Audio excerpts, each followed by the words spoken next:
네, 꿈은 도망가지 않아. 도망가는 건 네 자신이지. 네, 제가 좋아했던 짱구는 못 말려의 아빠 신영만의 대사입니다. 저는 어렸을 적부터 꿈이 애니메이션 감독이었습니다. 그래서 그 부모님이 주신 용돈으로 항상 만화책만 사 모았고요. 얼마 안 되는 급식비를 모아서 고등학교 때는 부모님 허락도 없이 부산에서 배를 타고 일본까지 넘어가서 일주일 내내 한 끼 우동만 먹으면서 만화를 모았던 적도 있습니다. 그 꿈을 조금 더 키워서 제가 영화 연출 제작을 전공을 하며 결국에는 제 꿈의 직장인 영화사에 입사하게 됐습니다. 제 첫 영화는 맨발의 기봉이라는 영화였는데요. 그때 당시 제 연봉이 200만 원이었습니다. 월급이 아니고 연봉이요. 그 월급이 한 20만 원 정도 되죠. 그 다음 영화는 가문의 영광 시리즈를 찍었는데요. 그때 연봉은 300만 원이었습니다. 8편의 영화와 드라마를 찍는 동안에 제 마지막 연봉은 1000만 원 정도를 찍고 있었습니다. 불 꺼진 영화관에서 엔딩 크레딧에 제 이름 석자가 올라가는 걸 보면서 나도 나중에 영화 시작할 때 이름이 나오는 제작자가 될 수 있을 거라는 꿈을 꾸면서 그 열정페이를 버텨내고 있었습니다. 그래서요, 영화판에서는 스텝끼리 사귀는 거를 재앙 중에 재앙이라 그래요. 그런데 지금의 와이프가 그 당시 제 여자친구였어요. 영화 스텝이었죠. 그런데 저희 집에는 더 큰 재앙이 있었는데 17년 반 동안 아버지가 한 번도 생활비를 벌어오신 적이 없는 5개의 회사에서 다단계 회사에서 한 번도 성공하신 적이 없었던 그런 아버지셨어요. 양가가 상견례에 만나가지고 결혼식 날짜를 잡는데 돈이 없어가지고 결혼식 날짜를 잡는 것도 참 힘들었어요. 어렸을 때부터 제 꿈만 생각을 했고요. 그 꿈에 대해서 공부를 했고 결국에 꿈의 직장에 취직을 해서 일을 했는데 제 나이가 30이 다 될 쯤 되니까 점점 결혼이나 학업이나 아니면은 자녀 계획, 그 다음에 노후 준비 같은 뭔가 하나둘씩 포기해야만 계속 영화를 할 수가 있었더라고요. 그게 조금 슬펐었어요. 그런데 그때 아버지가 눈치가 없이 또 다단계를 시작을 하신 거예요. 그 다단계가 바로 애텀이었어요. 아버지를 1년 정도 말리고 있는데 2011년쯤에 한 신문 기사에서 제가 아는 사람이 나오더라고요. 저보다 3살 정도 많은 영화 시나리오 작가였거든요. 그런데 그 친구가 굶어 죽은 채 발견이 된 거예요. 아픈데 제대로 먹지를 못해가지고 이웃집에 저 메모를 붙여놓고 그 다음날 굶어 죽은 채 발견이 됐대요. 스태프들은 같은 영화를 찍어도 굶어 죽고 제작자와 스타들은 수천 수백억씩을 벌어간다는 그 뉴스에 슬픔도 잠시 다음은 내 차례인 것 같은 거예요. 그래서요, 아무런 확신도 없이 저는 아버지가 하는 애터미를 따라하게 됐습니다. 애터미가 성장을 하니까 제 수당도 올라갔어요. 제 꿈은 종착역의 애터미가 아니었어요. 다시 영화판으로 돌아가는 거거든요. 애터미에서 받는 연금성 소득으로 영화사에 있는 스태프들한테 똑같이 지분을 나눠주는 그런 착한 제작자가 되고 싶었어요. 그런데 애터미가 망하면 어떻게 되는 거죠? 다시 20만 원 받는 허드렛일 스텝으로 돌아가야 되잖아요. 그게 너무 걱정인데 아마 오늘 여기 오신 2030 여러분들도 마찬가지예요. 밖에 나가가지고 애터미 좋은 제품 싸고 정말 좋은 CEO가 있다라고 얘기는 하세요. 그럼 바로 뭐라 그러죠? 그거 다단계잖아 그러잖아요. 그럼 뭐라 그러시죠? 예, 착한 다단계야 그래요. 그거를 못 넘어가더라고요. 그런데 우리 모두의 꿈은 애터미가 최종 목적지가 아니고 애터미를 통해서 우리의 꿈으로 나가는 거잖아요. 그렇죠? 그래서 오늘 애터미가 왜 시대의 흐름에 맞는 착한 다단계인지 그거를 한번 알아보고자 해요. 제가요, 그래서 데이터에 굉장히 집착을 했던 것 같아요. 그 2009년도부터 2019년도 애터미가 창립된 연도부터 19년도까지 공정거래위원회에 들어가 가지고 다단계 회사의 정보를 싹 다 긁어 모았어요. 그 다음에 질문을 하기 시작을 합니다. 지난 10년 동안 생존한 회사가 어디지라고 질문을 해봤어요. 그러니까요, 대부분 다 사라져 버리더라고요. 그 다음 했던 질문은 뭐냐면, 그러면 글로벌로 성장한 회사는 어디야? 이렇게 줄어들더라고요. 마지막 한 질문이 남았어요. 그러면 10년간 단 한 번도 성장을 멈추지 않는 회사는 어디지? 하니까 애터미 남더라고요. 질문 또 했어요. 제품 중에 제일 원가율이 높은 회사 어디야? 애터미. 반품률이 제일 낮은 데는 어디지? 애터미. 모든 좋은 성장과 관련되어 있는 지표를 다 대입을 해보잖아요. 애터미 말고는 남는 게 없더라고요. 그런데 최근 2016, 17년 동안 다단계 시장은 호황이 아니라 불황이었어요. 계속 가라앉고 있었단 말이에요. 근데 이 지표가 저를 드디어 결심하게 했습니다. 더 이상 다단계 회사랑은 비교하지 말자고. 이게 무슨 내용이냐면요. 지금 2017년도에 우리나라 전체 다단계 회원 증가수가 몇만 명이라고 돼 있죠? 41만 명입니다. 근데 그 밑에 보시면은 그게 공정거래위원회 자료예요. 애터미 회원이 늘어난 게 몇 명이죠? 42만 명이래요. 이게 무슨 얘기죠? 전체 다단계 회원이 41만 명이 늘었는데 애터미 혼자 42만 명이 늘었대요. 그 밑에 써 있죠. 애터미 회원 증가한 걸 빼면 나머지 회사는 어떻게 된 거다? 감소한 거다예요. 그럼 애터미 회사, 다단계 회사랑 비교를 해야 됩니까? 말아야 됩니까? 말아야 되는데요. 소름이 끼치는 게 하나가 있었어요. 저희 회사 회장님이 계속 그렇게 얘기를 하셨거든요. 다른 유통하고 비교하지 말라고. 이 얘기를 계속 하셨어요. 근데 지표가 어떻게 가고 있냐면 지금 우리나라 경제 성장률과 세계 경제 성장률을 지금 보여드리는 지표인데 지금 2% 3% 성장하고 있을 때 애터미가 어떻게 성장하고 있죠? 고속으로 성장을 하고 있죠. 국가 성장률, 국가 경제가 성장하는 만큼만 성장을 해도 잘했다라 그러는데 그 이상을 지금 성장을 하고 있다라는 거예요. 그래서 제가 뭐랑 비교를 하기 시작했냐면 기존의 유통회사랑 한번 비교를 해보기 시작했습니다. 최근에 나온 책인데요. 노스캐롤라이나 주립대 마케팅 학과 교수님이 우리나라 분이시더라고요. 이분이 최근에 리테일의 미래라는 책을 썼는데 우리가 소비하는 모든 순간순간들이 다 리테일이래요. 여러분들 혹시 카카오톡으로 택시 불러서 타나요? 카카오 택시? 그것도 리테일이에요. 영화관에서 영화 보시죠? 리테일입니다. 핸드폰으로 핸드폰 요금 내시죠? 핸드폰 쓰고 그것도 리테일이에요. 그런데 지금 저 책에는 뭐라고 나오냐면 기존에 있는 유통 강자들도 점점 잘 되는 게 아니라 경제 성장률보다도 성장을 못하고 있다라고 해요. 전 정말 충격을 받았던 게 저분께서 그 얘기를 하시더라고요.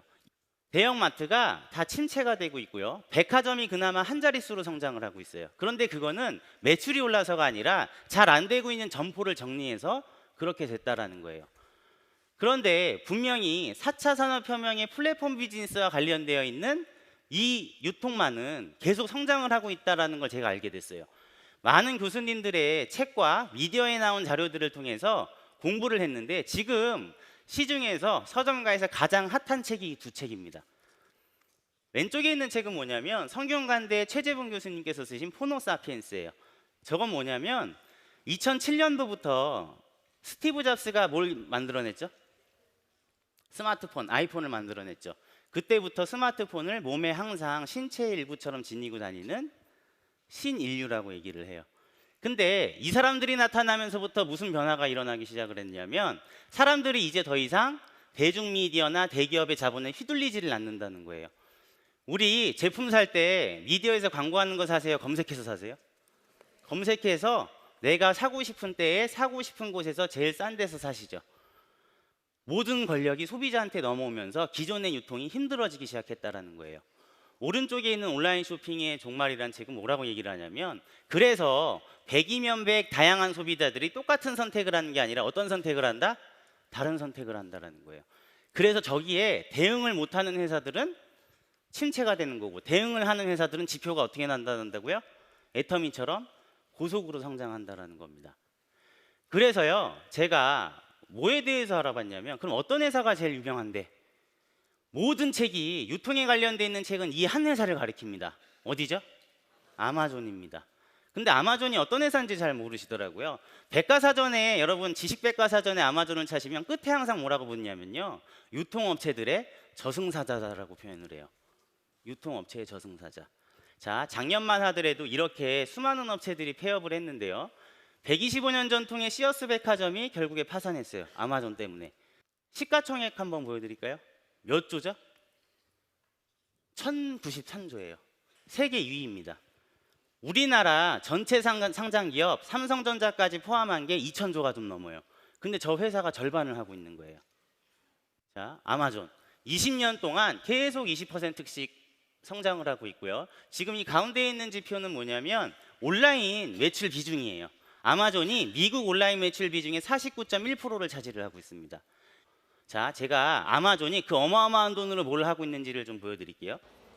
Meet Amazon's newest holiday workers, the Kiva robots.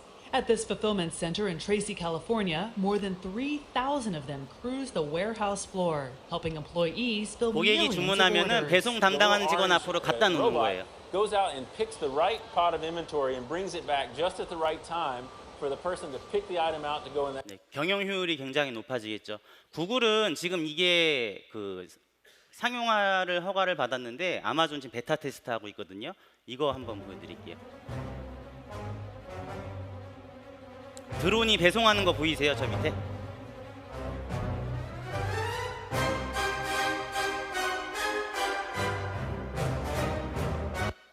네, 영국에서요 시험 베타 테스트를 했거든요. 고객이 주문한 다음에 배송을 받는 데까지 걸린 시간이 13분밖에 걸리지를 않았습니다.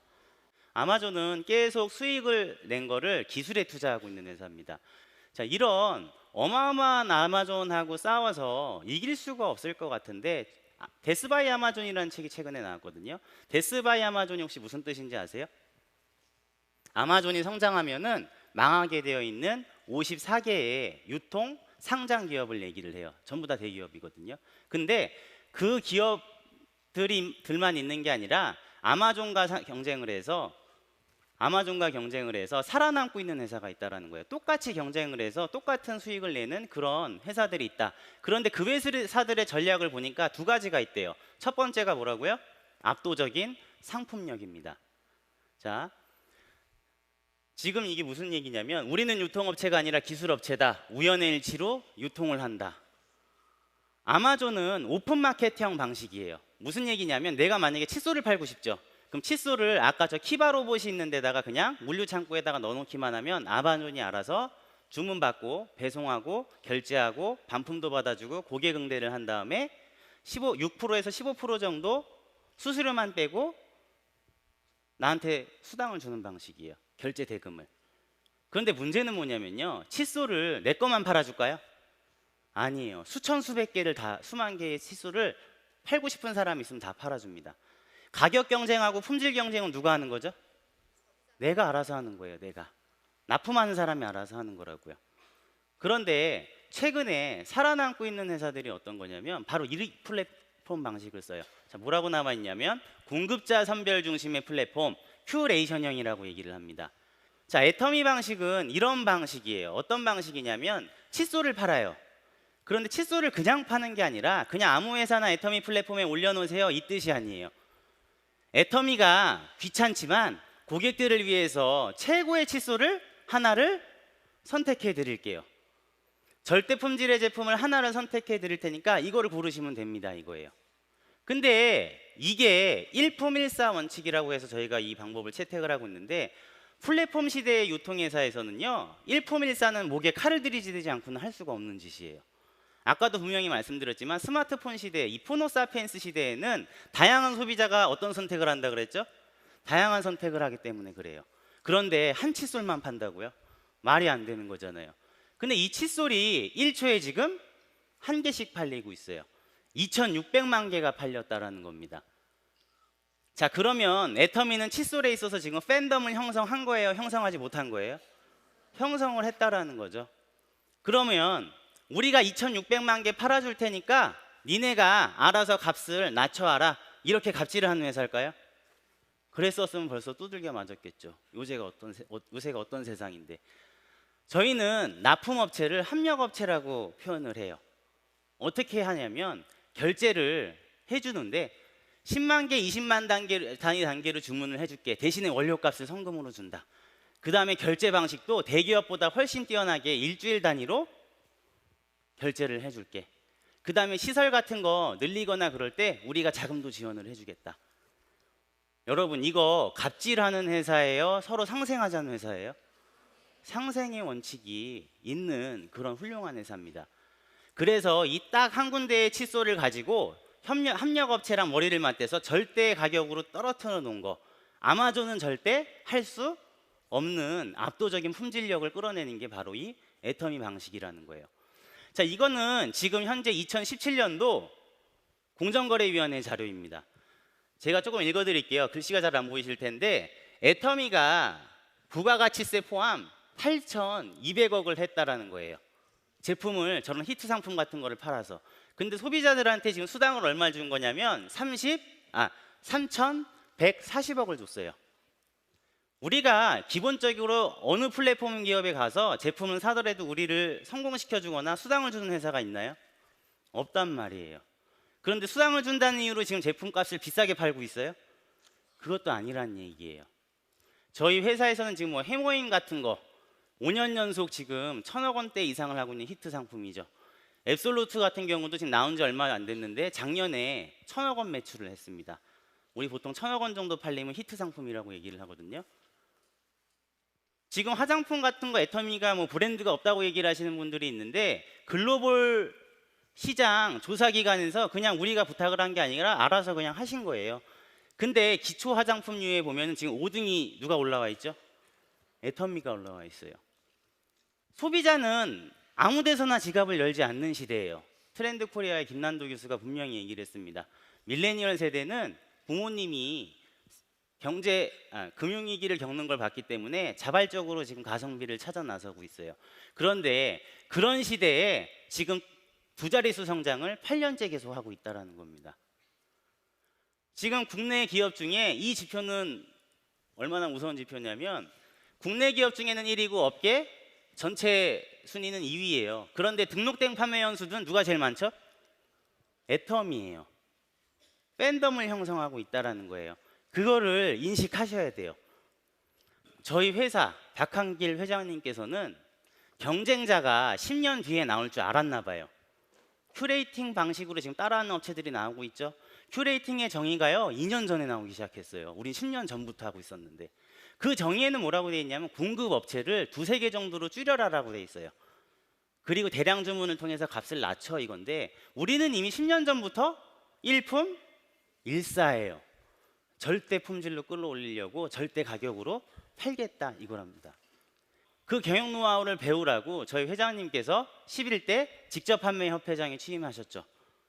여기 회원사 중에는 아모레나 LG생활건강, 웅진 이런 방문 판매 업체들의 대표님들도 다 있는 그런 엄청난 자리인데 여기에 지금 회장으로 취임을 하셨어요. 자, 아까 아마존과 경쟁할 2가지 전략이 있다 그랬죠. 압도적인 상품력은 지금 확인이 됐어요. 두 번째는 뭐냐면 아마존과 같은 경기 방식을 취하지 말라고 얘기를 했어요. 아마존의 제프 베조스는 플라이 휠이라는 전략을 씁니다. 세상에 있는 모든 물건을 미치고서라도 싸게 팔겠다. 그 다음에 번 돈으로 뭐 하는 거냐면 아까 드론이나 키바 같은 기술에 투자를 하는 거예요. 그런데 애터미의 전략은 뭐죠? 절대 품질의 제품을 절대 가격으로 좋은 제품 싸게 팔면은 소비자들이 알아서 몰려오는데 벌어들이는 수익으로 회사가 협력업체, 고객, 그 다음에 회사, 주변 사회에 공헌하는 이 방식을 택하겠다. 상생하겠다라는 거죠. 두 회사요 다 위대한 CEO가 있는 거예요. 그런데 애터미를 그냥 다단계라는 시각을 보지 마시고 이 첫 번째 챕터에 있는 데이터를 자세히 보시면은 아마존과요 같은 유통을 하는데 서로 다른 방식으로 지금 위대한 기업이 어깨를 같이 겨루고 경쟁을 하고 있는 회사라고 보시면 될 것 같습니다. 저희 회사 제품 용량 이익이 날 때마다 다 어떻게 해주셨죠? 올렸어요. 해모임 2014년도에 1,000억이었는데 작년에 1,600억 했습니다. 그런데 제품 용량을요 저희 아버지가 시작했을 때는 30호였어요. 그런데 지금은 60호예요. 여러분들이 만약에 회장이라 그러시면은 그 기업에서 가장 잘 팔리는 회사 넘버 1 제품 그거를 절반 가격으로 낮추실 수 있으시겠어요? 용량을 2배로 올리실 수 있겠어요? 거기에 감동하는 거예요. 팬들은 애터미 제품의 팬들은 거기에 감동을 하는 거예요. 만족을 시켜주는 게 아니라 나를 성공시켜주는 거다라는 그 감동, 그거를 아셨으면 좋겠습니다. 네, 애터미 글로벌로 어떻게 나가고 있는지를 볼게요. 지금 이게 제가 최신 데이터를 받은 건데요. 애터미의 절대 품질 절대 가격이 팬덤을 형성을 했는데 글로벌로도 그럼 나가냐는 거죠. 글로벌로 지금 잘 되고 있어요, 안 되고 있어요? 이 그래프가요, 성장을 멈춘 건가요? 지금 계속 성장을 하고 있는 건가요? 지금 한국 포함해서 14개국이 오픈을 했는데 이 앞에 회장님 영상에서 여러분들 다 보셨을 거예요. 우리 아직 어디 안 나갔죠? 네, 중국 안 나갔죠. 인도 안 나갔죠. 남미 안 나갔죠. 그죠? 다들 베트남 잊으셨나 본데요. 이 베트남 잊지 마십시오. 우리나라랑 3위 교역국입니다. 거기 진출 안 했습니다. 아직요, 진출할 곳이 무궁무진하다라는 거예요. 자, 이제 뭐 수출 탑 같은 거 잠깐 볼까요? 지금 7% 비중에서 지금 점점 국내 매출액하고 비교했을 때 해외 매출액이 지금 비중이 더 어떻게 되고 있어요? 올라가고 있죠. 한국에서 먹히는 게 세계에서도 이제 먹힌다라는 거죠. 7천만 불, 이제 곧 1억 불을 눈앞에 두고 있습니다. 애터미 제품은 팬덤을 형성해서 글로벌로 진출하는 거는 확인이 됐다. 애터미의 제품, 품질, 보상 플랜 이런 거 쫓아할 수는 있어요. 그런데 분명히 애터미와 비교했을 때 절대로 쫓아할 수 없는 게 있거든요. 저는 그거를 시스템이라고 생각을 해요. 시스템. 애터미 시스템은 누가 제공하죠? 회사가 전부 다 제공을 합니다. 전국에 10개 도시에서 다원 생방송을 하거든요. 그런데 그게 어떤 건지 잘 모르세요. 방송국에 계신 분들이 매달 석세스 세미나를 10개 지역에서 다원 생중계를 한다 그러면 뭐라 그러시냐면, 아니 월드컵이나 올림픽 할 때도 그렇게 안 하는데 어떻게 그거에 한 번도 방송 사고가 안 나고 이렇게 잘 돼요? 그러세요. 회사의 경영 방침하고 철학, 그 다음에 우리의 꿈 같은 거를 다 한 군데로 통합을 해가지고 국내뿐만이 아니라 해외까지 전부 다 어떻게 해주고 있죠? 이 시스템을 회사가 제공을 하고 있는 거예요. 다른 기업들은 이거를 그룹마다 그 리더분들이 다 해요. 돈 내고. 애터미의 이 시스템에는 어떤 게 있는 거냐면, 잘난 사람, 못난 사람, 가진 사람, 못 배운 사람 모두 다 재심, 합력을 하는 문화가 있습니다. 자, 이 플랫폼 기업들이 지금 이렇게 애터미 착한 다단계라는 걸 플랫폼 기업하고 좀 비교를 해서 설명을 하려고 했는데, 안타까운 게 뭐냐면 이 플랫폼 기업은 좋은 면만 있는 게 아니에요. 어두운 면이 있습니다. 최근에 서울대공대 유기훈 교수님 팀이 미래 도시 사회에 4개의 계급이 있다라고 해서 책을 썼어요. 미래사회 보고서라는 책을. 근데 그 책 첫 챕터가 뭐라고 나오냐면 플랫폼에 대해서 나옵니다. 앞으로 미래는 플랫폼을 소유한 사람들, 플랫폼을 투자를 한 사람들이 제1계급 플랫폼 소유주로서 전 세계 인구의 0.001%를 차지한다 그래요. 두 번째, AI 인공지능 설계자나 이 유튜브를 통해서 영향력을 끼칠 수 있는 그 유튜버, 이런 스타들, 이런 사람들을 플랫폼 스타라 그래서 0.002%를 차지한다 그래요. 둘 다 더하면 얼마죠? 0.003%가 최상위층이에요. 그런데 세 번째 계급이 얼마나 충격적이냐면 사람이 아니에요. 인공지능이에요. 걔네들이 이제 우리의 모든 일자리를 다 갖는 거예요. 그리고 걔네들이 안 하는 일, 허드렛 일, 비정규직, 고용되지도 못하고 항상 일거리를 찾아다니는 그런 사람들을 뭐라고 하냐면 프레카리아트라 그래요. 그 사람들이 99.997%라고 하면서 교수님이 나도 결국엔 저렇게 될 거야 라고 그 책에 쓰셨어요. 이 스캇 갤러웨이라고 뉴욕대 교수님이세요. 테드톡 아시나요? 테드톡에 나오셔가지고요, 엄청난 욕을 퍼부었어요. 이 4개의 기업들에 대해서. 뭐라고 했죠? 우리들의 일자리를 파괴하고 있다. 그 밑에 도널드 트럼프 대통령은 뭐라고 얘기를 했냐면 세금을 거의 내지 않는다라 그래요. 여러분들 혹시 공주에서요 세금을 제일 많이 내는 기업이 어딘지 아시나요? 네, 애터미입니다. 그런데 아마존 작년에 270조 했습니다, 매출. 근데 세금 얼마 냈죠? 세금 얼마 냈다고 돼 있죠? 0원 냈습니다. 그래서 이 플랫폼 전쟁의 끝은 승자 독식 사회라고 바이난트 용건 EU 이커머스 의장이 저렇게 얘기를 해놨습니다. 그런데 애터미의 지표를 보여드릴까요? 애터미 플랫폼 비즈니스가 잘 되면 잘 될수록, 회사가 이익이 나면 날수록 이 지표는 뭐냐면 회원들한테 후원 수당을 준 추이예요. 세금 안 내고 있어요? 제일 많이 내고 있습니다. 회사 매출이 늘면 늘수록 지금 어떻게 되고 있죠? 저 파란 선이 후원 수당 추이예요. 후원 수당 어떻게 되고 있습니까? 늘고 있어요. 저희 애터미의 칫솔 납품하는 회사, 애터미 만나기 전에는 5억 하고 있었어요. 애터미 만난 다음에는 몇 억으로 올라갔죠? 165억이 늘었습니다. 고용이요. 애터미 만나기 전에 13명이었는데 만나고 난 뒤에는 60명이 됐어요. 감자라면 불났죠. 공장이. 저는 처음에 회사에 되게 뭐라 그랬어요. 아니 라면 업체를 바꾸시면 되잖아요. 그랬어요. 그런데 난처해 하시더라고요. 회장님이 그러면 안 된다 그랬다고. 그거 복구될 때까지 지금 복구비도 지원을 해줬고 1년을 기다려야 된대요. 그런데 그 라면 회사 사장님께서 그 돈으로 애터미의 피해 복구금으로 생산 시설을 자동화하신 다음에 라면 용량을 20%를 어떻게 해줬죠? 무료로 시켜줬다는 얘기예요. 데이터를 보시면은 애터미 만나기 전에는 100명이었던 공장이 150명이 됐고요. 매출액이 오른쪽 지표처럼 저렇게 급상승하는 게 보이실 거예요. 애터미는 해외에 나가면 환영받는 회사입니다. 우리 대만에 나가서는 대만 경제부가 꼼꼼하게 따져서 주는 상, 중화민국 비즈니스상을 수상을 하기도 했죠. 왜 그렇죠? 한국에 있는 제품만 팔아주는 게 아니라 그 나라에 있는 제품도 다른 13개국에 다 수출을 해주거든요. 우리 캄보디아 같은 어려운 나라의 캄포두추 대표적이죠. 일본 제품 같은 것도 많이 팔아주고 각 지사에서 런칭을 해서 팔고 있습니다. 멕시코의 아보카도 오일.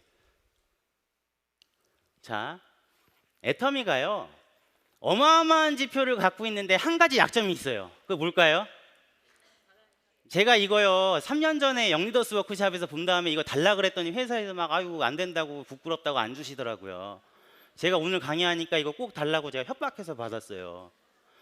보시면 알겠지만 이 위에 있는 지표는 오늘 여러분들 여기 들여보내시려고 지금 밖에 부모님들 다 계시죠? 부모님 세대들. 그분들하고요 여러분들 여기 초대하느라고 초청한 그 친구분들 그분들이 만들어낸 지표예요. 우리 박수 한번 쳐줄까요? 그런데 실제로 2030 영 리더들은 지금 이렇게 바닥을 기고 있다가 최근에 8% 올라온 거란 말이에요. 이거 시사하는 바가 뭔지 아세요? 지금 세계 시가총액 1위부터 10위까지요. 세계 회사를 빼놓고는 전부 다 7개 기업이 밀레니얼 세대를 대상으로 이 스마트폰 쪽한테 영업을 하는 회사예요. 그들 때문에 돈을 버는 회사라는 겁니다. 이렇게 좋은 회사, 이렇게 좋은 마케팅, 이런 지표를 갖고 있는데도 젊은 세대들이 안 알아보는 거예요. 우리 2030의 특징이 뭔지 아세요? 90년생이 온다에 나왔거든요. 제목만 읽고 댓글을 읽어요. 애터미라는 회사. 그런데 기성세대들은 다 읽어봐요. 애터미 뭐야? 읽어보면 뭐 다단계 회사인데 이렇게 해서 회장이 아주 좋은 회장이래. 딱 나와요. 그럼 다단계라도 해요. 젊은 세대들은 어떠죠? 애터미 뭐가 이렇게 좋대요. 댓글 보니까 다단계야. 그럼 스킵하는 거예요, 그냥. 참여를 해주셔야 되는 건데 이런 지표가 좋은 우수한 지표가 나왔으니까 니네 이제 2030 이렇게 하려 그러는 거 아니야? 그러실 수 있어요. 그래서 잠깐 영상을 보여드릴게요. 문제를 해결하고 또 우리가 우리 젊은이들에게 일자리를 해결해 주는. 그래서 지금 이제 우리 초창기에 시작할 때는 50세대가 굉장히 많았어요. 그런데 제가 그 50세대들에게 이런 얘기를 했어요. 솔직히 지금 온 50세대들 나 별로 기대가 안 된다. 그런데 여기서 조금만 더 가면은 신세대들이 올 거다 하는 거야. 20대, 30대 이 젊은이들이 오면은 신세대들하고 일하는 스타일이 다릅니다. 그들이 치고 나가는 방법이 다르고 그들이 소통하는 방법이 달라요. 그래서 그 세대들이 어느 날 오면은 엄청난 폭발력을 일으키게 될 거고 전 세계를 덮어버리는 그런 일이 벌어지게 될 거다. 자, 일조하는 애터미가 지금 천조하는 회사가 될 수 있을까요? 없을까요? 있어요. 왜냐하면 우리 2030이 아직 8%밖에 안 되거든요. 오늘날 위대한 기업이 되고 싶다면 먼저 선량한 기업이 되어야 한다. 제가 좋아하는 GE의 CEO께서 하신 말씀입니다. 마치 우리 회장님이 저 말을 하면 정말 어울리실 것 같은데 GE에서 먼저 하셨더라고요. 자, 플랫폼을 소유할 수 없는 글로벌 서민들이 다 같이 살아남자고 이 천덕꾸러기 다단계를 선택하신 분이 박한길 회장님이세요. 그리고 그 10년 동안 본인이 얘기했던 말을 다 지켰고요. 이런 지표들을 만들어냈습니다. 애터미에 방금 보여드렸던 그 8%의 지표는요, 분명 지금 속도를 보면 3년 뒤, 5년 뒤에 저 지표가 완성이 될까요, 안 될까요? 완성이 됩니다. 그때도요, 오늘 이 지표들을 사진 찍으러 오지 마시고요, 저 완성된 지표의 주인공이 되시기를 바라면서 오늘 제 기업 클래스 이것으로 마치겠습니다. 감사합니다.